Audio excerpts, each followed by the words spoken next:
Assalamualaikum warahmatullahi wabarakatuh.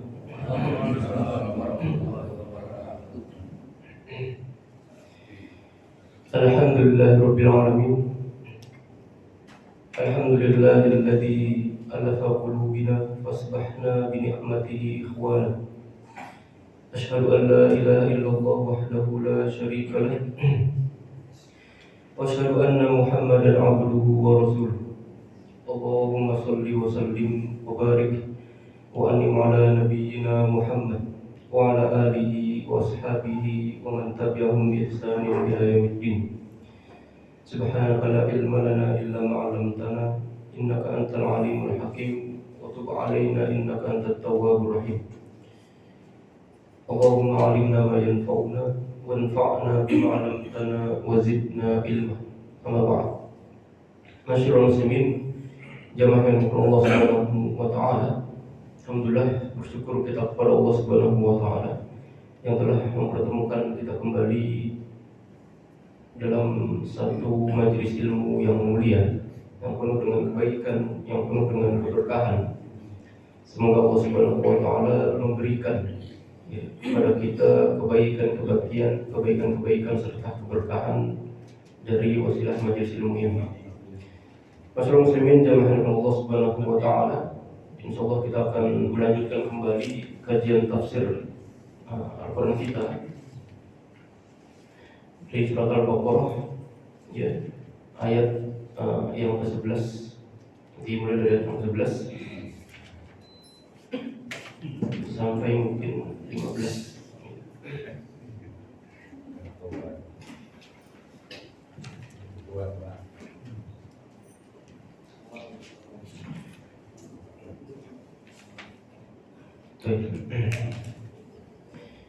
أعوذ بالله من الشيطان الرجيم.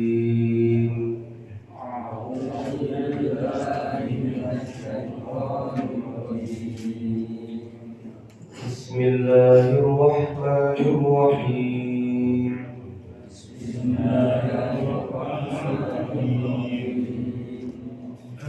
وإذا قيل لهم لا تفسدوا في الأرض قالوا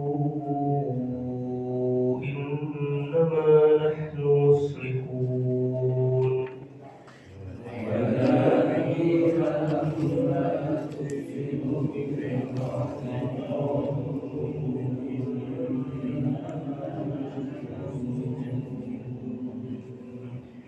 ألا إنهم هم المفسدون ولكن لا يشعرون.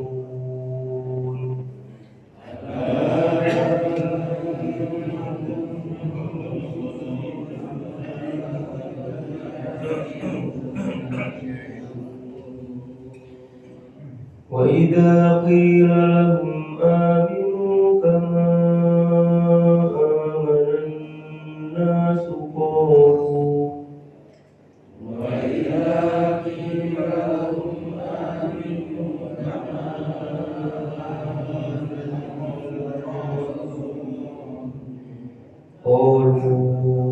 أنؤمن كما آمن السفهاء.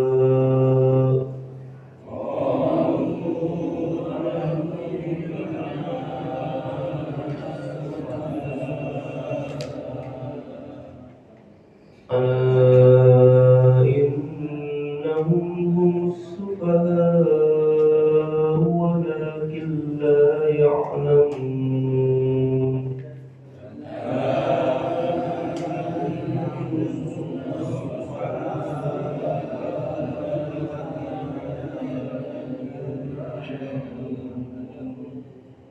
وإذا لقوا الذين آمنوا قالوا آمنا.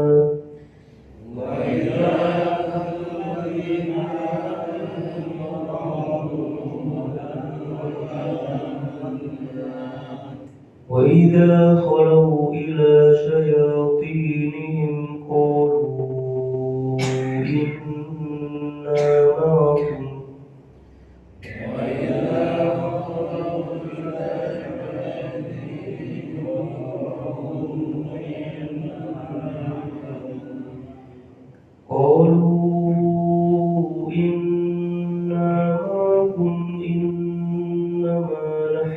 مستهزئون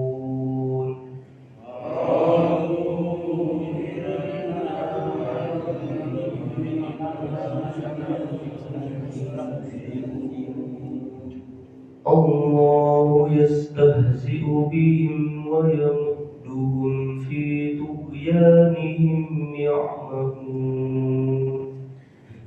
الله يستهزئ بهم ويمدهم في طغيانهم يعمهون. Baik,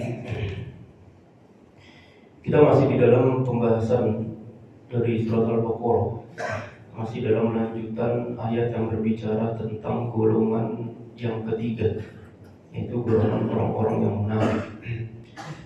Dimana Allah Subhanahu wa Ta'ala di dalam ayat yang ke-8 memulai tentang pembahasan orang-orang munafik, kemudian menyebutkan tentang ciri-ciri mereka. Ya. Dimana dalam pembahasan sebelumnya kita sudah membahas tentang mereka adalah orang-orang yang suka berbeda apa yang diucapkan dengan apa yang diyakininya. Ya, maka sehingga mereka itu disebutkan oleh Allah Subhanahu wa Ta'ala fi qulubihim maradun, ya, fazadahumullahu maradun, di mana di dalam hati mereka terdapat penyakit, ya, terdapat penyakit, dan penyakit hati ini terbagi menjadi dua. Ada yang namanya syahwat, ada yang namanya syubhat. Penyakit yang berkaitan dengan syubhat, ya, misalnya seperti keraguan, seperti kemunafikan, ya, kemudian kekufuran, ya, kemudian berprasangka buruk kepada Allah Subhanahu wa Ta'ala dan yang lainnya. Ini merupakan penyakit-penyakit hati yang timbul dari syubhat, ya, syubhat kemunafikan, syubhat kesyirikan, ya, keraguan dan sebagainya.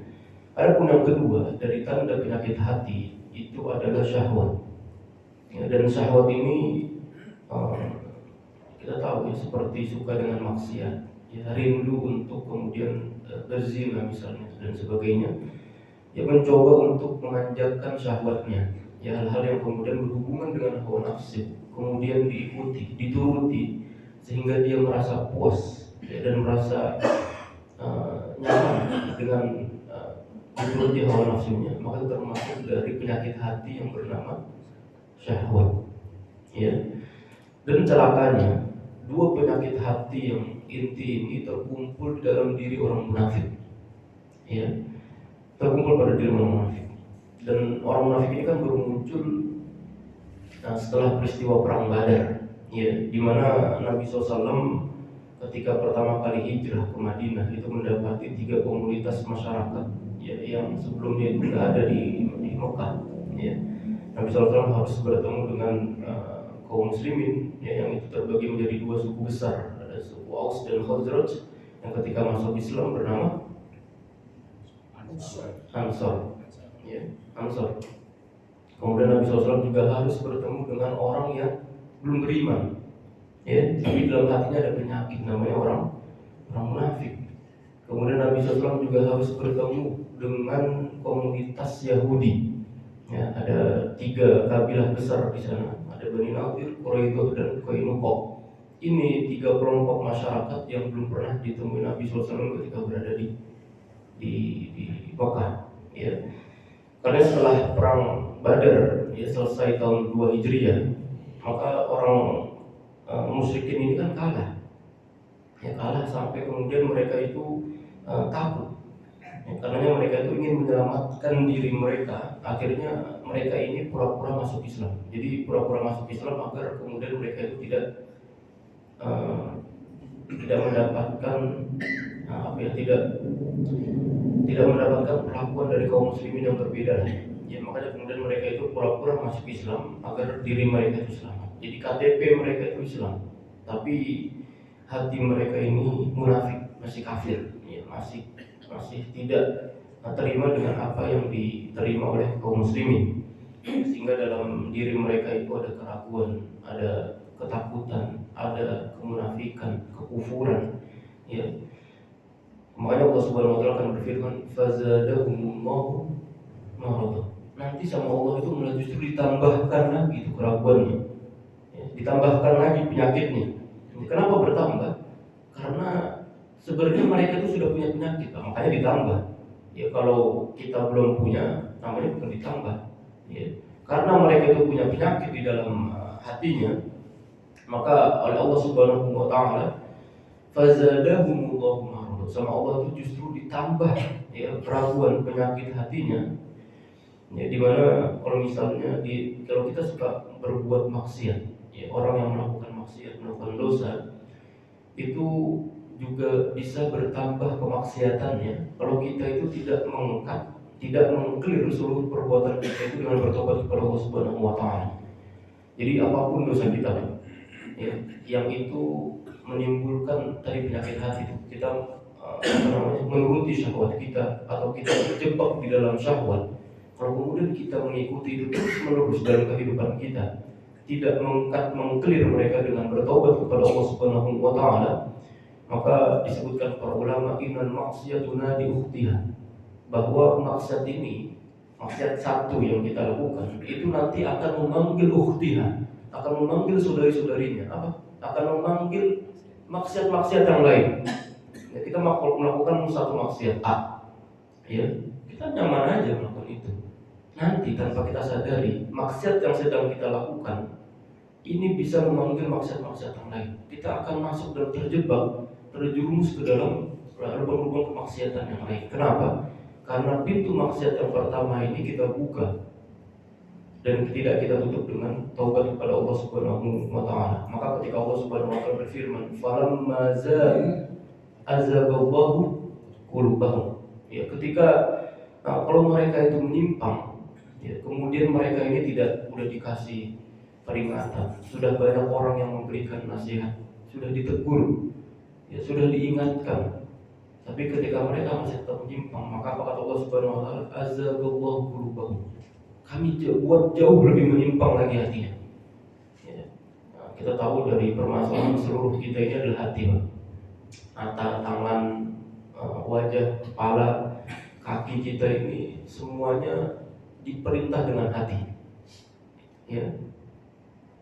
Hati kita ini kalau sudah dituruti hawa nafsunya, sudah ditilik, makanya di dalam Al-Quran itu penyebutan tentang hati itu kan ada 3, tentang jiwa itu ada 3. Ya, ada an-nafsu al-mutmainnah, ya, ada jiwa yang mutmain, jiwa yang tenang, irji'i ila rabbiki radiyatan, sifat hati yang baik. Tapi bukan hanya hati yang jiwa yang baik, tapi tentang nafsu itu juga ada namanya an-nafsu al-lawwamah dan nafsu al-lawwamah. Nanti juga ada inna amaratum bisu, ya, ada jiwa yang itu justru membuat pemiliknya itu condong kepada keburukan. Jadi jiwa ini juga terbagi-bagi di dalam Al-Quran. Kalau jiwanya orang beriman, maka dia akan berusaha mencoba untuk menjadikan jiwanya jiwa-jiwa yang mutmain, jiwa-jiwa yang tenang, jiwa-jiwa yang dia itu tidak fokus terhadap keduniawian. Ya, kita tidak fokus di sini artinya bukan meninggalkan sepenuhnya, bukan. Tapi artinya bagaimana dia menjadikan dunia ini sebagai wasilah untuk mendekatkan diri dia kepada Allah Subhanahu wa taala. Harta yang dia miliki itu justru lebih semakin mendekatkan dia kepada Allah Subhanahu wa taala. Jabatan, kedudukan, kekuasaan yang dia miliki itu harus membuat dia itu semakin kenal dengan Allah Subhanahu wa taala. Karena salah, Pak, kalau harta kita ini justru membuat kita itu berpaling kepada Allah. Jabatan, ya, kekuasaan kita. Jabatan ini nggak mesti harus jadi presiden, Pak. Kita punya jabatan ketua RT pun sebagai lembaga yang paling, sebagai instansi pemerintah yang kecil gitu ya, ranahnya itu domainnya masih kecil. Kalau itu tidak membuat semakin kita mendekatkan diri kepada Allah Subhanahu wa taala, saya tidak salah. Jabatannya baru ketua RT, gue udah petantang tenteng misalnya, ya, udah buat ini dan sebagainya. Justru kekuasaan dan jabatan yang kita diamanahi itu untuk bisa membuat kita, bahkan masyarakat yang berada di bawah payung kekuasaan kita itu bisa semakin dekat kepada Allah Subhanahu wa taala. Kan ayatnya sudah paham kita, Pak. Ayatnya sudah sering kita hafal. Allah Subhanahu wa taala berfirman, "Wa ma khalaqtul jinna wal insa illa." Jadi seluruh aktivitas kita itu harus bernilai ibadah. Harus berlandaskan ibadah kepada Allah Subhanahu wa taala apapun, ya. Apapun, enggak mesti harus sholat. Itu sholat itu ibadah mutlak memang. Tapi bagaimana pekerjaan kita harus bernilai ibadah. Jadi yang pekerjaan kita itu justru hanya untuk mencukupi untuk mendapatkan keduniawian kita. Kita menikah harus bernilai ibadah. Kita ngasih infak atau nafkah kepada istri, ibadah. Yang kita melakukan ini ibadah. Kita membantu orang lain harus ada ibadahnya. Masyarakat ibadah. Karena semuanya itu harus bermuara itu kepada niat. Ya. Dalam pertemuan sebelumnya kita sudah membahas, para ulama menyampaikan rubba amalin sogirin tu'azzimuhu niyah. Betapa banyak pekerjaan, amalan yang sebenarnya pahalanya itu kecil, tapi menjadi besar nilainya karena niat.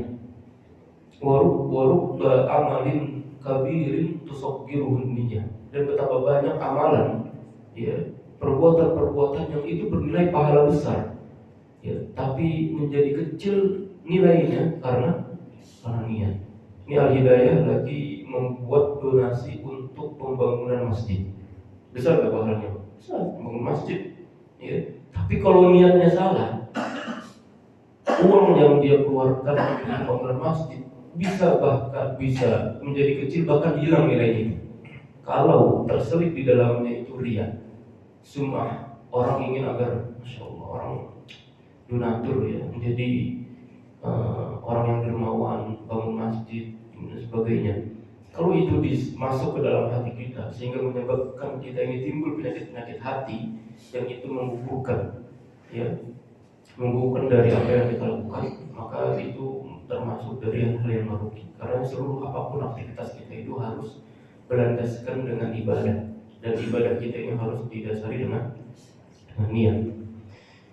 Baik, ya, maka itu merupakan ciri dari orang munafik, ya, ketika mereka itu di dalam hatinya itu malah justru terdapat penyakit yang dengan penyakit itu membuat mereka semakin jauh kepada Allah Subhanahu wa taala dan Rasulnya.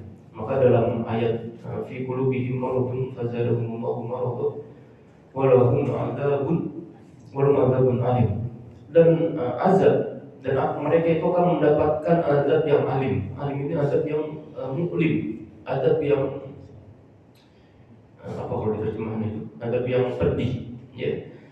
Dimana ini perlu dipahami bahwa azab yang nanti didapati oleh orang munafik itu jauh lebih parah dibandingkan dengan azab yang nanti akan diterima oleh orang kafir asli. Jadi orang munafik nanti akan mendapatkan azab yang jauh lebih besar, yang jauh lebih perih, jauh lebih menakutkan dibandingkan dengan azabnya orang kafir asli. Kenapa? Karena orang kafir asli ini kan, ya, kafir kemudian dia mengaku kafir, gitu. Sedangkan orang munafik ini dia menggabungkan dua penyakit. Ya, orang munafik ini menggabungkan dua penyakit. Yang pertama penyakit dusta di dalam hatinya, ya, dengan dia menampakkan keislamannya, ya, berdusta. Dibilang kafir, dibilang Islam, Islam, berdusta. Tapi kemudian dia menggabungkan satu penyakit hati lagi, yaitu penyakit kekufuran. Dan ini banyak timbul, ya, di dalam hati-hati kaum muslimin hari ini. Tanpa kita sadari bahwa banyak penyakit-penyakit hati ini justru timbul dalam hati kita disebabkan karena tidak sadarnya kita bahwa penyakit nifak ini, sebelumnya kita sudah membahas tentang nifak itikodi sama nifak amali, ya, tentang nifak yang itu didasari dengan perbuatan kita. Jadi ada perbuatan-perbuatan ini yang menjadi tanda-tanda dari kemunafikan seseorang, ya. Maka orang munafik ini menggabungkan dua penyakit tadi, sehingga nggak heran kalau kemudian Allah Subhanahu wa taala itu berfirman, innal munafiqina fid darkil asfali minan nar, bahwa orang-orang munafik nanti dia akan menempati kerak neraka jahanam yang paling bawah, gitu ya, yang paling dasar, disebabkan karena mereka itu menggabungkan dua penyakit tadi. Maka di sini Allah Subhanahu wa taala akan berfirman, "Walahum adzabun alimun bima kanu yakdzibun," bukan bima kanu yakfurun, tapi bima kanu yakdzibun, dengan apa yang mereka dustakan. Ini penyakit memang. Jadi mereka menampakkan keislamannya. Kalau kita lihat KTP-nya, KTP Islam, tapi amalan, ucapan, ya, kemudian kesaksiannya itu justru menyudutkan Islam. Ya, orang-orang yang seperti orang munafik. Hari ini banyak ya orang di media sosial bilangnya A, besok bilangnya C, besok lagi bilangnya D. Itu kalau orangnya masih ada kemunafikan. Di pertemuan sebelumnya kita sudah membahas tentang orang-orang zindik. Orang-orang zindik ini orang-orang yang benar-benar menampakkan kemunafikannya di dalam ucapan dan perbuatan. Dia memang benar-benar, saya mau orang benci Islam, saya benci Islam. Saya melegalkan zina dan LGBT. Orang zindik. Dulu orang munafik itu tadi, sifat orang munafik di zaman Nabi SAW dan zaman-zaman setelahnya, mereka itu hanya menyembunyikan kemunafikannya secara zahir. Mereka itu Islam, karena mereka nggak berani terang-terangan munafik atau nggak berani seperti itu. Nah, celakanya kita hari ini orangnya, kita kan sudah nggak seperti itu lagi, Pak.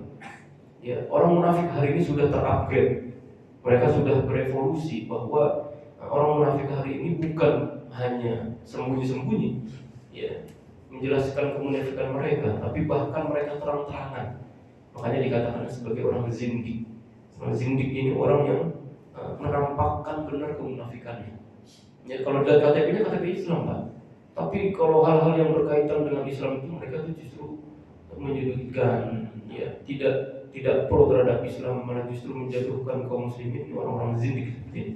Dan itu banyak, ya, dan itu banyak. Maka disebutkan Allah Subhanahu wa taala, "Walahum adzabun alimun bima kanu yaktubun." Mereka nanti akan mendapatkan azab yang alim dengan dari apa yang dulu mereka dustakan. Bima kanu yaktubun. Kemudian Allah Subhanahu wa taala berfirman tentang ciri selanjutnya. Tentang ciri selanjutnya dari orang-orang munafik. Ketika Allah Subhanahu wa taala berfirman, "Wa idza qila lahum la tufsidu fil ardi qalu innama nahnu muslimun." Dan ketika dikatakan kepada mereka, "La tufsidu fil ardi," janganlah kamu ini membuat kerusakan di muka bumi. Jangan buat rusuh di muka bumi. Qalu innama nahnu muslimun. Mereka menjawab, "Nah, sesungguhnya kita ini adalah orang-orang yang justru melakukan perbaikan. Ala innahum humul mufsiduna walakin la yashurun." Ya, sungguhnya ini kata Allah Subhanahu wa taala, mereka itu adalah orang-orang yang membuat kerusakan, tapi justru mereka ini tidak sadar. Kita bahas, kita preteli tentang ciri dari orang munafik selanjutnya ini. Ya, Allah Subhanahu wa taala di sini kalau untuk melihat tentang ayatnya, di ayat yang 11, kalau untuk memperhatikan, kalau sebetulnya berfirman, "Idza qila lahum la tufsidu fil ardi qalu innama nahnu muslimun." Di sini Allah Subhanahu wa taala tidak menyebutkan objeknya. Jadi objeknya di sini nggak disebutkan. Merusak apa? Merusak apa? Apa yang dirusak? La tufsidu, janganlah kamu itu merusak di bumi. Merusak apa? Ya. Maka di dalam kaidah tafsir, kalau objeknya ini tidak disebutkan, maka itu mengandung faedah umum. Mengandung faedah. Jadi apa aja? Ya.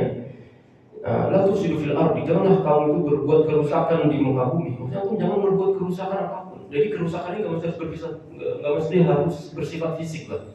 Ya, kerusakan kita ini kerusakan yang antum bolongin bumi, kemudian nggak diperbaiki lagi. Enggak mesti harus kerusakan itu, tapi antum jangan berbuat kerusakan akidah, kerusakan akhlak, kerusakan adab, ya, menebarkan syubhat-syubhat dan lain-lain.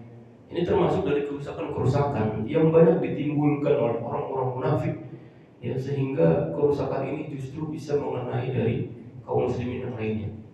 Maka di sini Allah Subhanahu wa taala ketika tidak menyebutkan objek di sini, maka para ulama menyampaikan ini termasuk dari faedah umum.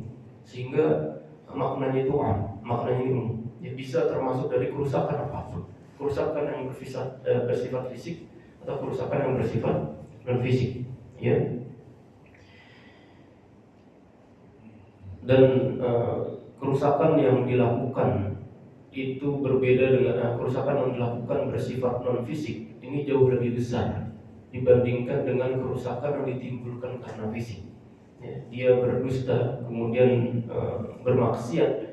Ini termasuk dari kerusakan-kerusakan yang dilakukan oleh orang-orang munafik di dunia, sehingga menyebabkan dari kerusakan-kerusakan yang lebih besar lagi. Ya.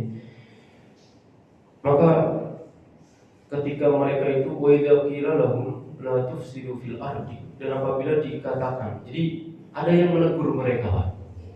Ada yang menegur mereka, antum jangan berbuat kerusakan di muka bumi, jangan antum berbuat maksiat. Kita tahu dari sifat maksiat ini, sifat dosa, kalau kita biasakan, nanti dosanya ini kan enggak kena cuma orang munafik. Contoh di Serdang ini, Pak. Orang yang Serdang, contoh yang sudah terjadi, ya. Orang berbuat kerusakan itu kan bukan cuma sendirian. Yang berkerusakan memang antum, tapi kalau Allah menimpakan azab, itu bukan cuma antum doang yang kena. Allah menimpakan banjir besar misalnya. Yang kena memang dia loh. Yang kena siapa? Semuanya orang. Ya, ada tsunami di Aceh itu. Ya, maka mesti ada dari kemaksiatan yang sudah terorganisir, kemudian dia itu berjalan, tidak ada yang tidak ada yang kemudian mengingatkan, ataupun sudah diingatkan tapi dia tetap tidak memperdulikan. Maka hal yang seperti ini ketika diturunkan azab, coba kita di Jakarta, orang Jakarta susah kita, udah kemana-mana beton, ya, kalau kena azab udah susah. Secanggih-canggihnya mobil Tesla, ya, kalau kena banjir itu, canggih-canggihnya mobil listrik juga kalau kena banjir, kok juga. Ya, jadi kecanggihan kita ini tidak bisa melawan hukum alam, tidak bisa. Ya, dan memang jalan solusi satu itu cuma solusi langit, taubat, Pak. Bertobat. Ya, kita kalau ada kemungkaran di depan kita, itu jangan didiemin. Jangan didiemin, ya. Maka Nabi SAW bersabda, "Man ra'a munkaran, ya falyughayyirhu bi." Ya, kalau tidak bisa pakai lisan, ya, kita pertama kali itu mengubahnya itu pakai lisan. Tapi kasih tahu dulu. Jangan kayak gini, Pak. Ya, jangan itu kalau sudah bersifat maksiat itu sudah tidak bisa lagi ditolerir, Pak. Ya. Atau jangan lagi seperti ini, diingatkan lagi. Kalau nggak bisa itu baru pakai tangan dulu, ya. Pakai tangan dulu. Kalau nggak bisa pakai lisan, kalau nggak bisa baru mendoakan. Ya, itu sudah selemah-lemahnya iman. Wa dha'aful iman. Ya. Jadi di sini kerusakan-kerusakan yang timbul karena dusta, karena maksiat, karena dosa itu jauh lebih besar ditimbulkan oleh orang munafik dibandingkan dengan kerusakan-kerusakan yang itu bersifat fisik. Ya. Maka ini perlu untuk kemudian kita tadabburi dan kita maknai dari ayat yang Allah Subhanahu wa taala turunkan dalam surat Al-Baqarah ini. Ketika dikatakan seperti itu, apa jawaban dari orang munafik? Qalu innama nahnu, enggak kok, kita ini justru melakukan perbaikan. Ya, maka ketika mereka itu mengatakan innama di situ bermakna adatul hasr. Adatul hasr ini bermakna penyempitan makna. Ya, bahwa seakan-akan mereka ini berkata bahwa sikap kamilah yang melakukan kebaikan, yang melakukan perbaikan, adapun kalian orang-orang muslimin tidak. Jadi ketika mereka itu diingatkan bahwa antum sudah berbuat kerusakan, enggak kok, kita berbuat perbaikan. Jadi mereka ini orang-orang munafik. Ciri yang keduanya adalah orang-orang yang suka memutarbalikkan fakta. Dia sudah melakukan kejahatan. Ini antum semua sudah tahu, antum ini anda ini suka melakukan kejahatan. Kita semua sudah tahu. Tapi dibilang enggak kok, kita melakukan perbaikan. Malah justru antum ini yang tidak melakukan perbaikan. Ya, juga memutarbalikkan fakta. Dia menganggap dirinya ini baik, ya, dan kemudian menuduh orang yang mengingatkannya ini dengan keburukan. Ini kan musibah, Pak. Ya, kita ingatkan kebaikan, justru kita yang dituduh melakukan keburukan. Ya, sudah dia berbuat kerusuhan, juga berbuat kerusakan, tapi menganggap dirinya baik, ya justru yang menyalahkan mereka itu yang salah. Ini kan cocok seperti orang-orang liberal hari ini. Ya, ketika mereka itu mengatakan zina ini halal kok. Ketika mereka mengatakan LGBT boleh. LGBT ini termasuk dari hak asasi manusia yang mesti dijaga dan sebagainya. Kalau kita bilang itu haram, itu dosa, itu bisa mendapatkan azab laknat dari Allah Subhanahu wa taala. Apa katanya mereka? Antum nggak ngerti, antum nggak cinta NKRI, antum nggak toleransi, antum apalagi radikalisme, ya, antumnya tidak toleran, ya. Apalagi kalau kemudian mereka yang menganggap bahwa semua agama itu baik, semua agama ini baik, bisa masuk ke dalam surga. Kalau kayak gitu mah enak ya. Antum hari ini jadi Islam, besok jadi Kristen, enak, gak usah sholat pak. Ya, atau semuanya masuk surga, semuanya bisa mengantarkan kita kepada kebaikan. Jadi sebuah yang ditiupkan oleh orang-orang seperti ini, orang-orang liberal, yang kalau kita kemudian mengingatkan mereka tentang perbuatan buruk yang mereka lakukan, justru mereka memutarbalikan itu dengan analogi-analogi, bahkan dengan logika-logika yang cacat, dengan logika yang aneh, sehingga itu menyudutkan kita sebagai orang beriman yang mengingatkan mereka tentang kebaikan, justru dicap oleh mereka itu sebagai orang yang tidak melakukan kebaikan, justru menyebarkan keburukan. Jadi diputar mindsetnya oleh orang munafik. Kita yang mengingatkan, justru kita yang berbuat salah. Ya, itu merupakan ciri dari orang munafik yang selanjutnya. Maka disebutkan di sini bahwa orang-orang munafik ini ketika dikatakan mereka itu janganlah kalian yang merusak bumi, ya, maka orang-orang munafik itu mengatakan bahwa kita ini justru melakukan kebaikan di bumi. Kita menyebarkan kebaikan, kita mengajak orang lain untuk melakukan kebajikan, ya, kebaikan dan sebagainya. Tapi justru mereka yang tidak sadar, ya, terhadap apa yang dilakukan oleh mereka itu berupa kerusakan. Ya, disebutkan oleh Imam Ibnu Jarir At-Tabari bahwa orang-orang munafik berdasarkan ayat ini adalah orang yang suka berbuat kerusakan di muka bumi, yaitu dengan berbuat maksiat kepada Allah, melanggar larangannya, serta menyia-nyiakan kewajiban yang diperintahkan kepada mereka, juga dengan keraguan terhadap Allah Subhanahu wa taala. Jadi banyak disebutkan oleh Imam Ibnu Jarir At-Tabari bahwa ciri dari orang-orang munafik tadi adalah orang-orang yang berbuat maksiat kepada Allah Subhanahu wa taala. Yang pertama, kemudian melanggar larangan Allah. Yang kedua, kemudian menyia-nyiakan kewajiban yang diperintahkan Allah Subhanahu wa taala kepada mereka. Yang ketiga, kemudian yang keempat, mereka ragu terhadap Allah Subhanahu wa taala. Ini munafiknya udah munafik akut nih. Udah benar-benar penyakit yang sudah stadium akhir ini, udah benar-benar penyakit. Kalau dia tidak segera tobat, maka sangat luar biasa. Maka ciri dari orang munafik ini, mereka tuh suka mengemas, ya, kebaikan, keburukan ini seolah-olah kebaikan. Maka nggak heran ketika Allah Subhanahu wa taala berfirman di dalam surat Al-Munafiqun itu, wa idza ra'aitahum tu'jibuka ajsamuhum. Nanti ketika kalian itu melihat orang munafik, kalian itu kagum terhadap fisik mereka, terhadap apa yang mereka kemas itu, kan tuh kagum, senang.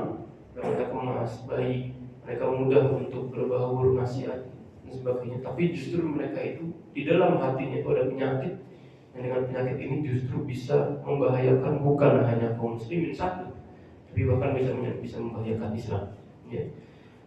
Dan itu banyak terjadi di zaman Nabi SAW. Bagaimana Nabi SAW ini, ya, dalam satu peristiwa itu, ya, pernah ada seorang munafik yang mengatakan pada seorang Nabi SAW dalam pembagian harta ghanimah.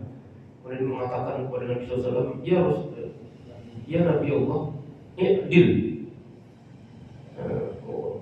wahai Rasulullah, berlaku adilah dalam pembagian harta ghanimah. Kemudian apa kata Nabi SAW? Innal adil faman adil. Kalau aku ini nggak adil, maka siapa yang lebih adil dariku? Itu para sahabat itu udah geram.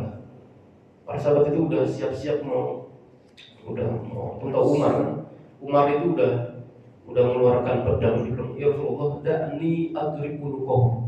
Ya Rasulullah, udah biarkan aku penggal di leher kepala orang ini. Ya, udah rese orangnya kan. Sudah itu lagi bagi-bagi ghanimah. Ya lagi bagi harta rampasan perang, kemudian itu adil loh. Masa bagi-baginya nggak adil? Ya, maka ini yang membuat Umar ini membuat rasa heran. Kenapa Rasulullah Umar, antum jangan bunuh dia sekarang. Kalau antum bunuh sekarang, nanti orang-orang kafir akan melihat bahwa Muhammad itu membunuh sahabatnya. Dan bagaimana cerdasnya Nabi? Orang sabar Pak. Ngadepin orang munafik memang nggak bisa, harus kita main strategi kita. Jadi nggak bisa terang-terangan. Aku memang udah kesel tapi nggak bisa kita langsung ngejudge mereka di depan umum, nggak bisa. Nanti orang-orang bakal tuh orang beriman aja saling berantem. Masa orang beriman saling berseteru, saling bermusuhan. Nah, nanti itu menjadi sudut pandang yang jelek di hadapan orang-orang kafir. Maka Nabi SAW itu nggak langsung terang-terangan seperti itu, sabar. Ada waktunya. Nah, dalam fatrah penungguan waktu ini, Allah Subhanahu wa taala itu justru menurunkan surat Al-Munafik dan menjelaskan tentang ciri-ciri mereka. Jadi para sahabat ini nggak heran lagi membedakan mana orang muslim dan orang munafik. Mereka tahu kalau datang ada orang munafik. Dan maka di dalam surat Al-Munafik mereka mengatakan asyhadu innaka Rasulullah. Ya, bahwa kamu ini benar-benar Rasulullah. Saya yakin kalau antum Rasulullah. Para sahabat itu nggak masalah seberang gitu, Pak. Aku udah tahu, saya yakin antum Rasulullah. Cukup. Jadi nggak perlu mengatakan saya yakin bahwa antum sesungguhnya benar-benar Rasulullah. Gitu. Gak usah sampai membuat kalimat pernyataan yang yang lebay seperti itu. Gitu. Biasa aja. Ya. Maka tadi ciri orang munafik itu merangkumnya dengan berlebihan agar kemunafikan mereka itu tertutupi. Jadi orang-orang munafik, orang-orang Islam itu yakin dan percaya terhadap keislaman mereka.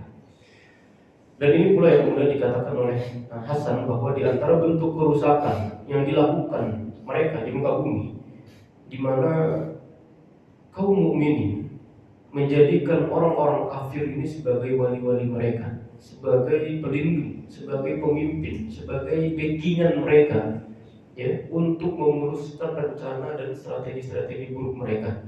Maka ketika Allah Subhanahu wa taala berfirman, "Walladzina kafaru ba'duhum awliya'u bi awliya'u ba'd illa taf'aluhu takun fitnatun fil ardi wa fasadun kabir." Ya, adapun orang-orang kafir, sebagian mereka ini menjadi pelindung bagi sebagian yang lain. Ya. Jika kamu kaum muslimin tidak melaksanakan apa yang diperintahkan Allah itu, maka niscaya akan terjadi kekacauan di muka bumi, wa fasadun kabir, dan bahkan menjadi kerusakan yang besar. Kerusakan yang ketika dijadikan orang-orang munafik ini, ya, orang-orang mukmin, tapi justru menjadikan aulia, pemimpin-pemimpin wali-wali mereka ini justru dari orang-orang kafir. Ya, mereka bersahabat dengan orang kafir, menjadikan mereka itu sebagai sesuatu wali-wali itu sesuatu yang dijadikan panutan, yang dijadikan teladan, yang dimintai nasihatnya wali, ya, yang kemudian juga menjadi orang yang dekat terhadap orang itu. Maka dengan demikian Allah Subhanahu wa taala telah memutuskan perwalian di antara kaum muslimin dengan orang-orang kafir. Ketika Allah Subhanahu wa taala berfirman, "Ya ayyuhalladzina amanu la tattakhidul kafirina awliya min dunil mu'minin aturiduna an taj'alu lillahi 'alaikum sultanan mubina." Ya, orang-orang beriman, janganlah kalian itu mengambil atau menjadikan orang-orang kafir menjadi wali dengan meninggalkan orang-orang mukmin. Jadi perwalian mereka terhadap orang-orang kafir ini sudah sangat luar biasa. Mereka menjadikan orang-orang kafir ini sebagai wali, ya. Dan wali ini bukan wali yang kita pahami, ya, wali orang soleh kemudian memiliki karomah, bukan itu, ya. Dan menjadikan mereka sebagai pemimpin, sebagai seorang yang kemudian dituakan, ya. Maka Allah Subhanahu wa taala berfirman, "Aturidu an taj'alu lillahi 'alaikum sultanan mubina." Ya, apakah kalian itu ingin mengadakan alasan yang nyata untuk Allah menyiksa? Jadi kalau kemudian kita menjadikan orang-orang kafir sebagai pemimpin, maka Allah Subhanahu wa taala mengatakan, apakah antum mau disiksa sama Allah tanpa sebab? Tanpa sebab artinya karena yang kalian lakukan disebabkan menjadikan orang-orang kafir sebagai wali-wali kalian.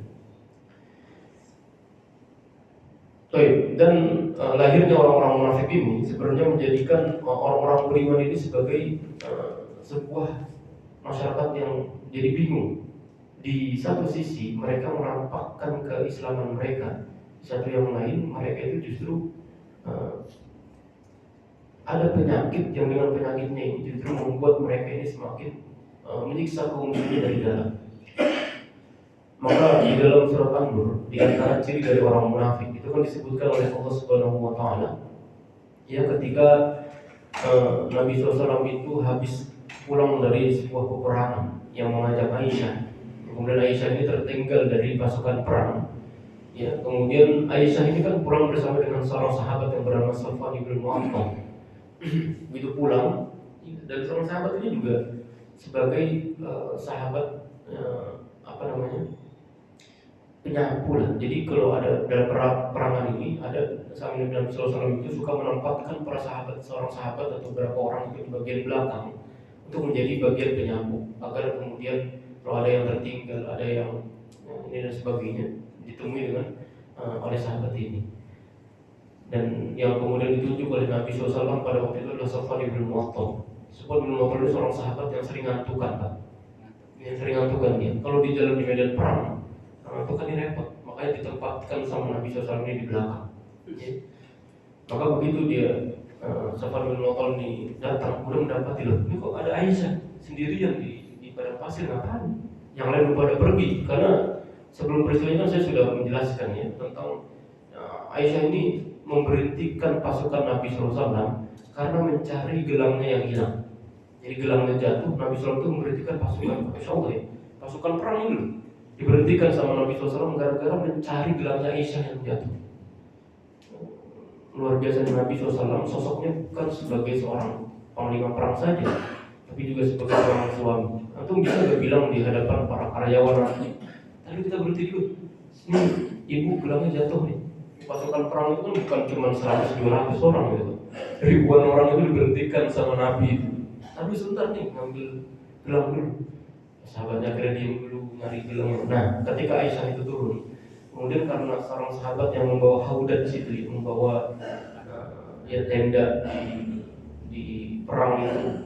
Karena Aisyah ini seorang sahabat, ya, istri Nabi SAW yang badannya kecil. Dia seperti Ummu Salamah, istri Nabi yang lain, badannya kecil, kemudian ya kalau naik ini nggak berasa, jadi kayak udah naik gitu, enteng, jadi jalan-jalan aja. Ternyata Aisyah itu nggak ada di dalam haudat situ. Baru ditemukan oleh Safwan bin Mu'attal. Pulang bareng sampai di gerbang Madinah, kan dilihat sama orang-orang munafik, sama orang-orang Yahudi. Baru kemudian berita ini diviralkan sama orang-orang munafik dengan bumbu-bumbu berita yang lezat lah, dibumbui sama orang-orang munafik. Sehingga kemudian mereka melihat Safwan bin Mu'attal pulang berduaan sama ibu negara, pulang berduaan dengan istri Rasulullah SAW.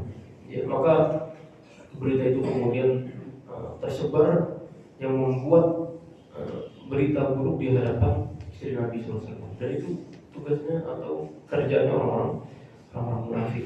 Ya. Baik, kemudian Allah Subhanahu wa taala berfirman, "Wa idza qila lahum la tufsidu fil ardi qalu innama nahnu muslimun." Jangan kalian itu berbuat kerusakan di muka bumi. Ini maksudnya adalah orang-orang munafik berkata, kami ingin bergaul dengan kedua belah pihak. Jadi mereka itu ingin masuk ke dalam dua belah pihak. Ada mereka itu ingin masuk ke dalam barisan kaum muslimin, sekaligus mereka itu ingin masuk ke dalam golongan orang-orang kafir. Ya. Jadi mereka masuk ke dalam kaum muslimin untuk membuat kerusakan, membuat kerusuhan dalam internal kaum muslimin, sampai kemudian mereka itu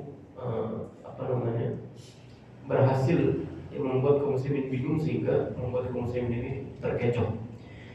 Dan kemudian tanda yang selanjutnya Allah Subhanahu wa taala berfirman, "Wa idza qila lahum aminu kama amana an-nasu qalu anu'minu kama amana as-sufaha ala innahum humus sufaha walakin la ya'lamun." Dan ketika diingatkan lagi kepada mereka, dikatakan lagi kepada mereka, aminu kama amanan nas, berimanlah kamu sebagaimana orang lain itu telah beriman. Apa yang mereka katakan? Qalu anu'minu kama amana sufaha. Apakah kami akan beriman sebagaimana orang-orang bodoh itu beriman?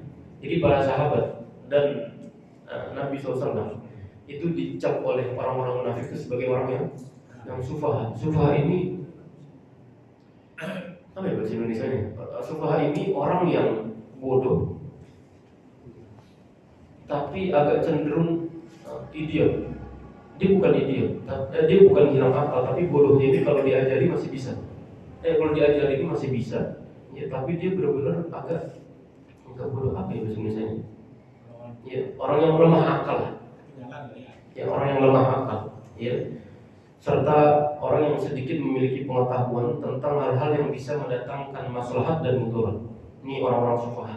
Maka ketika Allah Subhanahu Wa Taala berfirman tentang harta di dalam surat An-Nisa, Allah Subhanahu Wa Taala berfirman, wala tu'tu sufaha amwalakum allati ja'alallahu lakum qiyamah. Ya, janganlah kalian itu serahkan kepada orang-orang yang sufaha, orang-orang yang masih belum sempurna akalnya. Ya, kalau dalam tafsiran di dalam banyak tafsir yang dimaksud dengan sufaha di sini adalah para wanita dan anak-anak.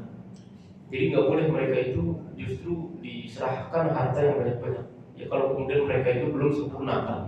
Walau tuh sufaha, ya janganlah kalian ini menyerahkan harta kalian itu terhadap orang-orang sufaha. Nah, orang-orang sufaha ini, ya orang-orang bodoh dan lemah akalnya ini, yang dianggap oleh orang-orang munafik ketika mereka itu menilai Nabi dan kaum muslimin. Jadi ketika mereka mengatakan, loh, kenapa kami harus beriman?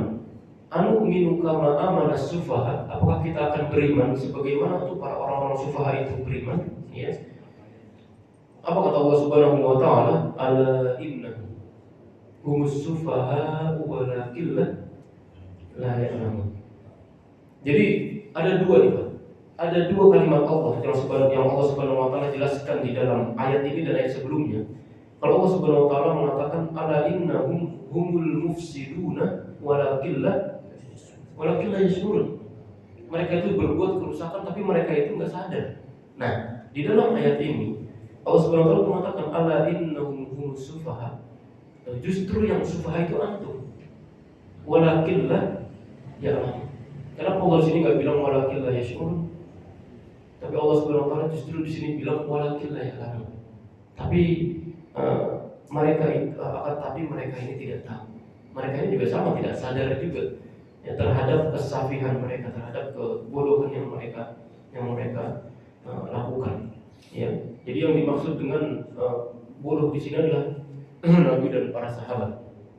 Dan orang-orang munafik ini berkata, haruskah kami dan mereka berada di dalam satu kedudukan yang sama? Jadi harus berada dalam keimanan yang sama. Ya. Padahal mereka ini adalah orang-orang yang bodoh. Ya. Maka orang bodoh di sini kemudian disebutkan oleh Allah Subhanahu Wa Taala, di mana kebodohan itu justru bukan menimpa Nabi dan para sahabat, akan tetapi ala innahum humus sufaha, akan tetapi justru mereka yang bodoh, walakin la ya'lamun. Tapi mereka itu tidak tahu terhadap kebodohan yang justru mereka rasakan. Jadi kalau dalam bahasa kita ini bodohnya bodoh kuadrat. Sudah bodoh, kemudian bodoh lagi. Dia sudah bodoh tapi dia tidak tahu kalau dirinya itu bodoh. Kan ada dua ya, ada orang yang tahu kalau dirinya itu tahu. Ada orang yang tahu kalau dirinya itu tidak tahu. Ada orang yang tidak tahu kalau dirinya itu tahu. Tapi yang paling celaka ini, ada orang yang tidak tahu kalau dirinya itu juga nggak tahu. Musibah ini. Ya. Kalau golongan yang pertama enak, ya, orang dia itu tahu kalau dirinya ini tahu. Orang pintar nih, orang cerdas bisa membaca jati diri. Ya, dia tahu kalau dirinya ini sudah mengetahui.